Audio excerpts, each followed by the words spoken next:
Good evening, YouTube. Today is Thursday, and this is vlog number 9, and the topic of the day is the difference between the Chevy Bolt EUV, which I'm currently in, and the Tesla Model 3 Standard Range, which I just dropped off on Friday. For some of you that know, and some of you that don't, I am a rideshare driver. I am currently renting a vehicle long-term through the program for the company that I work with. I gave up my personal vehicle in March of last year. It makes sense financially, considering what I have going on, to actually rent a vehicle for the purpose of work versus currently paying a note and owning one. It actually comes out cheaper, believe it or not.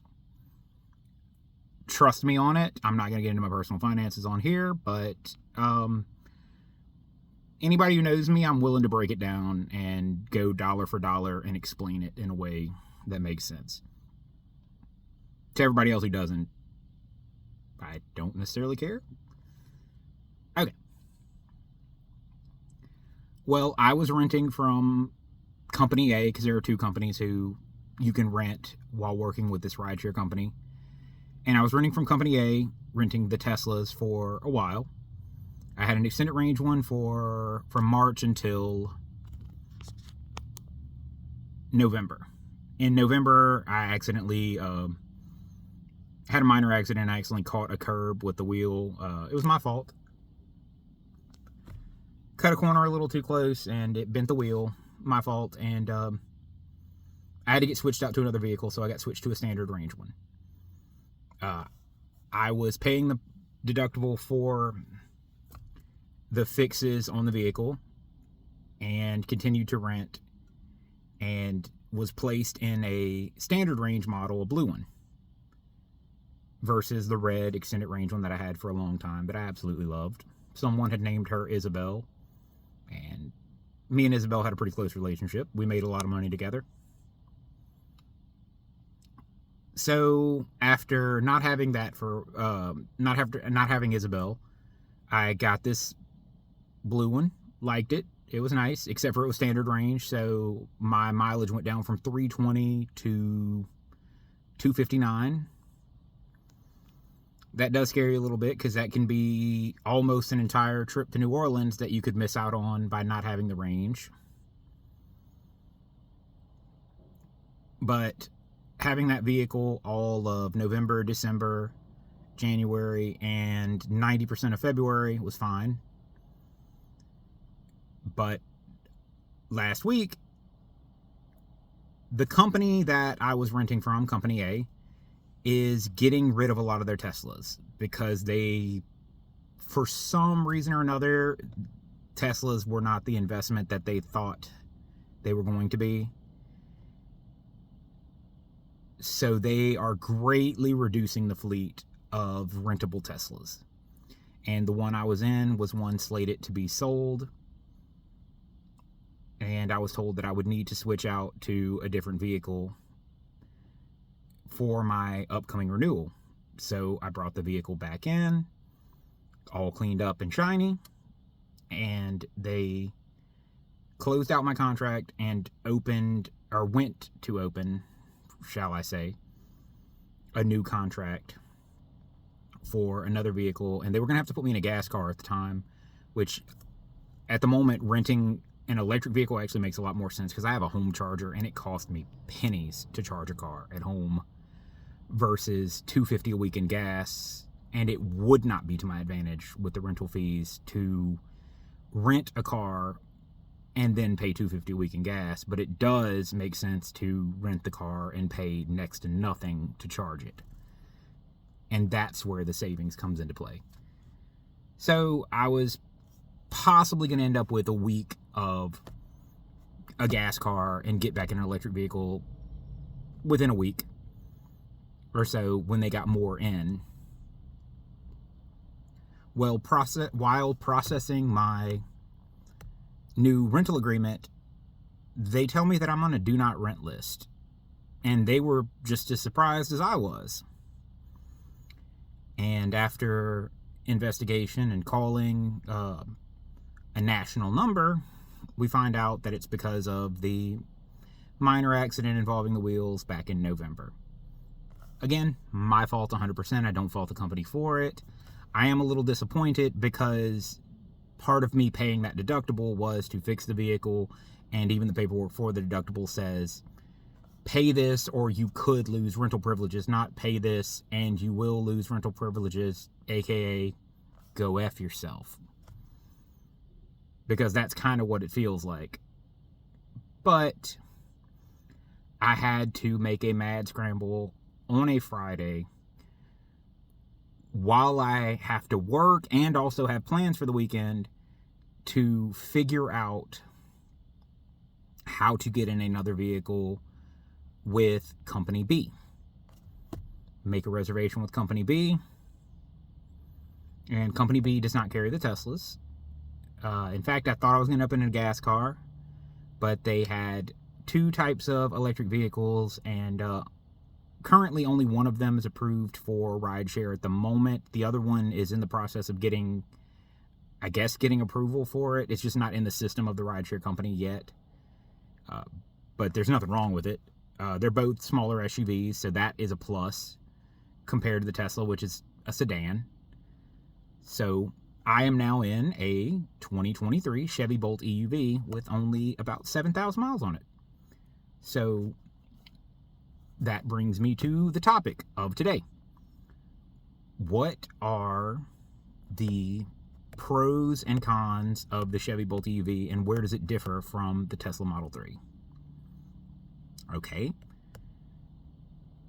So, pro, the Chevy Bolt has a little more room, even being a smaller crossover SUV.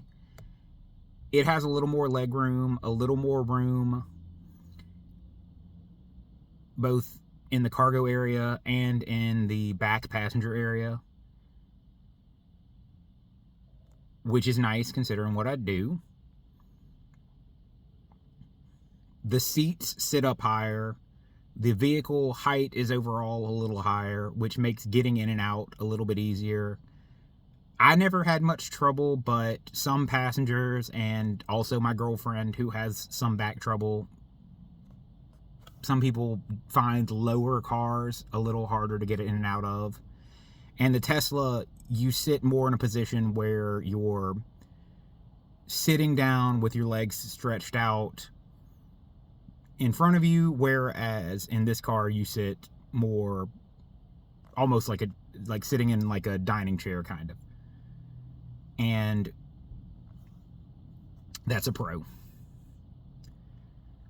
Another pro would be that this particular vehicle, like a lot of Chevys, gas or otherwise, it has Android Auto, which Tesla has not gotten to yet. I believe one of the last updates they got Apple CarPlay, which I don't have an iPhone. I don't want an iPhone. I don't need one. I like my Android. I have a decent one. I really like it. So having Android Auto means that the app that the rideshare company I use God, that was weird. The app that I use for the rideshare company works with the radio with Android Auto, meaning that I can display the map and accept or reject rides from the radio screen and not my phone, which makes me less distracted, which makes everything a little more streamlined because I can have my stereo controls and my rideshare controls all on one screen right in my field of vision without having to have a phone on a mount somewhere. I can just have my phone down in the center console and I don't even need to glance at my phone. That's pretty awesome. A major con is not having the supercharger network. With Tesla, there are usually one, maybe more, supercharger stations in most major cities. And if not, there's one in a neighboring city not very far away. And they will charge a car fully in about 45 minutes. And you'll spend about $15 to $20. And with Company A, who was renting the Teslas, Tesla bills Company A, Company A bills you. So if your agreement for the week was X number of dollars, it's now X number of dollars plus the 25 that you spent at the Tesla supercharger. So sometimes it could be as much as another $100 or more.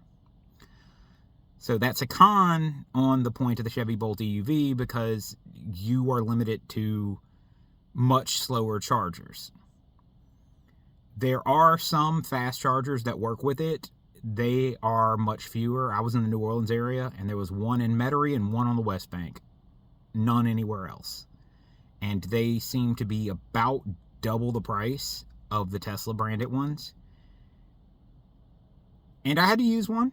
And I went from 18% up to 65%, and I was able to make it home, and it charged relatively fast.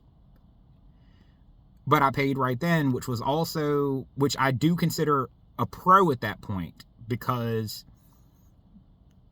as much as I don't want to have to pay, and as much as I don't want to have to pay double, it's a lot easier seeing the money come out right then versus getting to the end of the week, getting ready to pay a major bill and realizing, oh man, it's now $100 more than I thought it was because I've been going through the week and not paying attention. Now that's just a budgeting thing on my part, but I guess I find it a little bit of a pro in that sense. Like, it's a con that I don't have the supercharger network, and it's a pro that I don't have the supercharger network, I guess. Another con would be that there's no power lift gate. A lot of the other creature comforts and safety features and things that go along with the Tesla are not in this car. I think it's because this one is also one of the lower trim levels, and this car is not exactly a high-end car. So I feel like Chevrolet took one of their lowest level economy small crossover SUVs and just were like, all right, let's take it. It was a gas car. Let's throw an electric motor and put whatever controls we need to make it electric. Whereas building, let's say, a purpose-built electric vehicle like the Teslas are. I'm not saying it's not well built. I mean, Chevrolet's been in this game for 100 and something years, so I think they got it down. But there's just little things where it's just like, what makes it special? What makes it different by being an electric vehicle?